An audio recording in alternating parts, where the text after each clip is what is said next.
Salam dəyərli izləyicilər. 10-cu siniflərə düşən sualın izahına baxaq. ABC düzbucağı üçbucağında verilən bucaq deməli C 90 dərəcədir. Bu bizim düzbucağı üçbucağımız. Bucaq C 90 dərəcə. Bura A, bura B olsun. Deməli, tangens bucaq A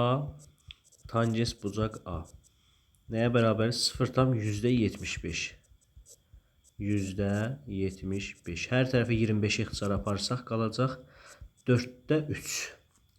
Burada bucaq A və tangensin qaydası. Deməli, qarşıdakı katetin bitişik katetə nisbəti. Deməli, 3 bura, 4 bura. Onda Pifagor üçlüsü 3, 4. Bu hipotenuz olacaq 5. Və bizdən nəyə soruşur? Sinus bucaq A ilə kosinus bucaq A-nın cəmi. Sinus bucaq A nəyə bərabər idi? Qarşıdakı katetin hipotenuza nisbəti. 3-ün 5-ə nisbəti. Bu eləcə 0,6. Bəs kosinus bucaq A nəyə bərabər idi? Hipotenuza bitişik. Baxın, bitişik bucağın deməli hipotenuza nisbəti olacaq. Kosinus bucaq A bərabərdir 4-ün 5-ə nisbəti. Bu da eləyəcək 0,8. Bizdən cəmin soruşduğu üçün 0,6 üzərinə gəl 0,8. Bu da eləyər 1,4.